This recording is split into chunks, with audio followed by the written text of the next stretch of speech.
പെട്ടെന്ന് ഓർത്തു എന്താ ചോദിക്കേണ്ടതെന്ന്. വേഗം ചോദിച്ചോളൂ, ഇനി മറക്കുന്നതിന് മുമ്പ്.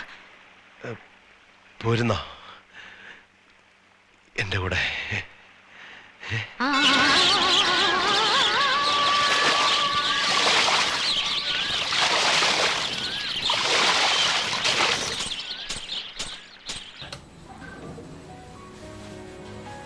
നമ്മളിൽ പലരും നമ്മുടെ പ്രണയത്തെ ചേർത്ത് വെക്കുന്നത് സിനിമയിലെ ചില പ്രണയരംഗങ്ങളോടാണ്. ഒരുപക്ഷെ നമ്മുടെ ജീവിതത്തിൽ നടക്കാതെ പോയ ചില സ്വപ്നങ്ങളുടെ സാക്ഷാത്കാരമായിരിക്കാം സിനിമയിലെ നായകനിലൂടെയും നായികയിലൂടെയും നമ്മൾ ആഗ്രഹിക്കുന്നത്. മറ്റു ചിലപ്പോൾ നടക്കാതെ പോയ പ്രണയത്തിൻ്റെ ചില ഓർമ്മകളാകാം. ഏതായാലും ഓരോ ഫ്രെയിമിലും നാം കണ്ടത് നമ്മുടെ പ്രണയമാണ്, നമ്മുടെ മുഖമാണ്. അതിൽ ചില രംഗങ്ങളെ നമ്മൾ ഹൃദയത്തോടെ ചേർത്ത് വയ്ക്കുന്നു.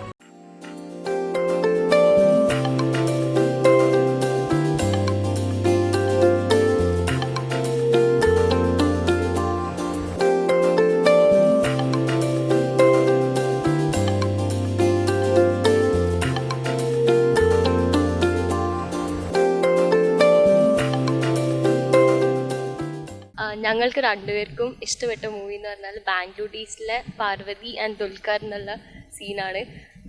കാരണം അതിൽ ഒരു 3 ലവ് സ്റ്റോറീസ് കാണിച്ചിട്ടുണ്ടെങ്കിലും കുറച്ചും കൂടി ഡിഫറെൻ്റ് ആയതും കുറച്ചുകൂടി എഫക്റ്റ് വന്നത് ആ ഒരു സീൻ കണ്ടപ്പോഴാണ്. അവർ ദുൽഖർ പ്രപ്പോസ് ചെയ്യുന്ന വേ. തനിക്ക് പിന്നാലെ നടക്കാൻ നല്ലത് പണിയൊന്നുമില്ല.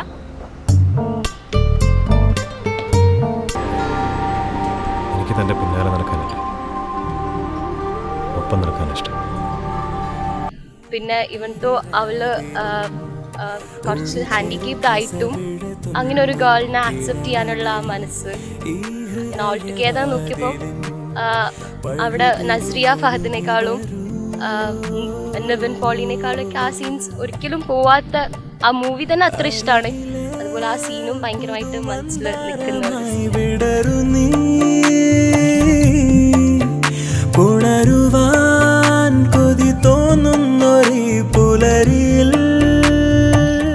ഫസ്റ്റ് കോളേജ് ലൈഫ് എന്ന് ആലോചിക്കുമ്പോൾ അല്ലെങ്കിൽ ഒരു മൂവിയിൽ ആലോചിക്കുമ്പോൾ പ്രണയം ആദ്യം വരുന്ന മൂവി എന്ന് പറഞ്ഞാൽ ക്ലാസ്മേറ്റ്സ് ആണ് അല്ലേ? ക്ലാസ്മേറ്റ്സിലെ സുഗു താര എന്ന് പറയുന്ന അവരുടെ ഒരു ജോഡി. കാത്തിരുന്ന പെണ്ണല്ലേ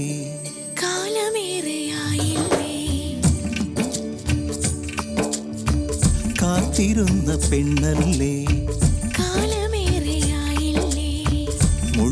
ഞാൻ ഡിഗ്രി ഫസ്റ്റ് ഇയർ പഠിക്കുമ്പോഴാണ് ക്ലാസ്മേറ്റ്സ് ഇറങ്ങിയത്. ഒന്നാമത്തെ കാരണം പിന്നെ ആദ്യമായിട്ട് കോളേജ് കട്ട് ചെയ്തിട്ട് കാണാൻ പോയ സിനിമയാണ് ക്ലാസ്മേറ്റ്സ്. പിന്നെ ആ പഠിക്കുന്ന ഒരു കാലത്തിലെ ബേസ് ചെയ്തുകൊണ്ടുള്ളൊരു സിനിമ ആയതുകൊണ്ടും അത് കുറച്ചും കൂടി ഇഷ്ടമായി. കോളേജ് ലൈഫ് ഇപ്പോൾ എൻജോയ് ചെയ്യുന്ന എല്ലാവർക്കും ആദ്യം വരുന്ന ഒരു മൂവി എന്ന് പറയുന്നത് ക്ലാസ്മേറ്റ്സും അതിലെ അവരുടെ ലവ് സ്റ്റോറിയാണ്.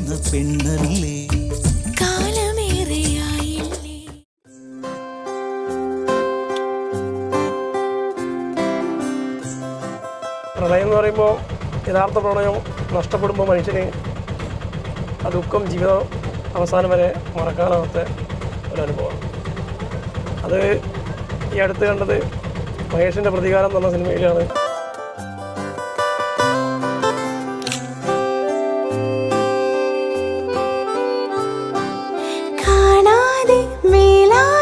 ജലകണമെറിയും മഴയുടെ കളിവാക്കിൽ അടിമുടി നാലയും ഈ മണ്ണിലാ.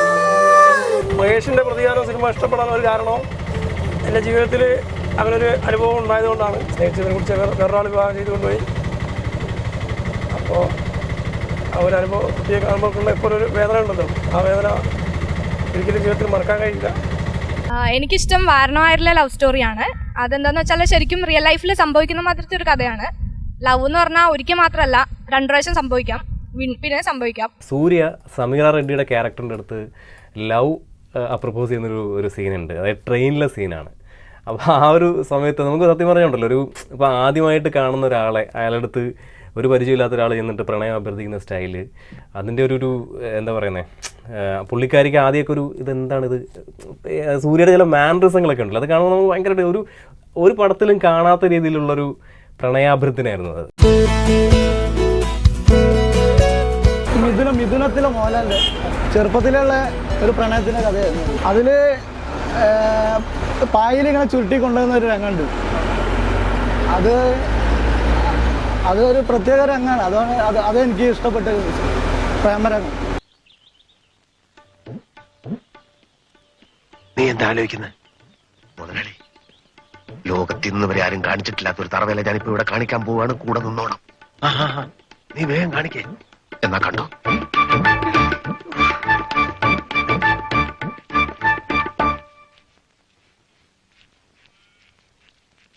അയ്യോ ശിവൻ ചേട്ടൻ. വളരെ രസകരമായിട്ടുള്ള പല തമാശകളും അതിലെ യാത്രേൻ്റെ അനുഭവങ്ങളാണ് ആനന്ദത്ത് പറയുന്നത്. വളരെ മനോഹരമായ ഒരു മൂവിയാണ്. അത് കണ്ടിറങ്ങിക്കഴിഞ്ഞാൽ പിന്നെ തോന്നുക നമുക്ക് ഒരു യാത്ര പോകണം എന്നാ.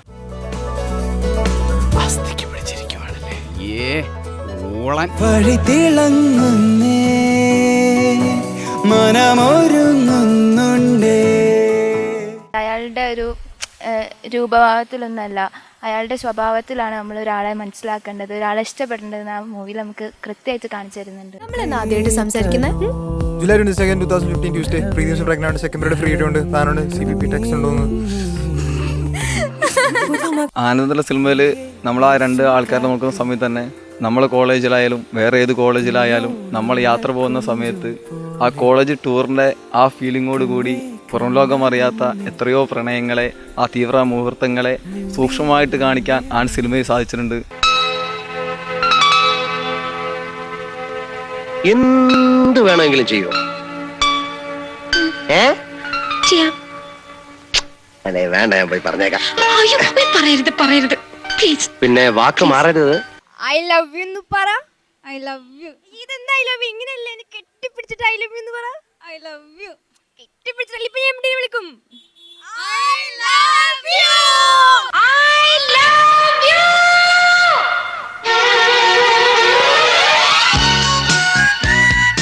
എനിക്കിഷ്ടം എന്ന് നിന്റെ മൊയ്തീൻ ആ ഫിലിമാണ്.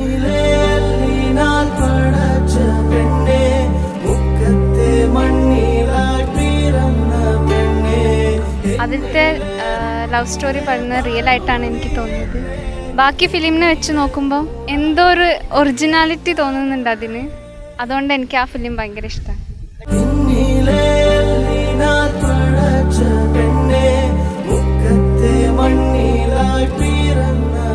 കാലത്തിനനുസരിച്ച് സിനിമയിലെ പ്രണയത്തിനും മാറ്റങ്ങൾ സംഭവിച്ചു തുടങ്ങി. പക്ഷേ പ്രണയം എന്ന വികാരത്തിൻ്റെ തീവ്രത ഒട്ടും കുറഞ്ഞിട്ടില്ല. പ്രണയം പ്രമേയമാക്കി എത്തിയിരിക്കുന്ന ചിത്രങ്ങളുടെ വിജയവും സൂചിപ്പിക്കുന്നത് ഇതുതന്നെയാണ്. പ്രണയം പുനർജനിക്കുകയാണ് പുതിയ കാലത്തിൽ, പുതിയ രൂപത്തിൽ. Happy Valentine's day.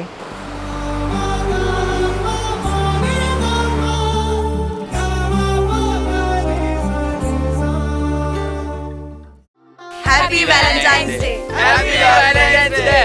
Happy Valentine's Day. Happy Valentine's Day. Happy Valentine's Day. Happy Valentine's Day.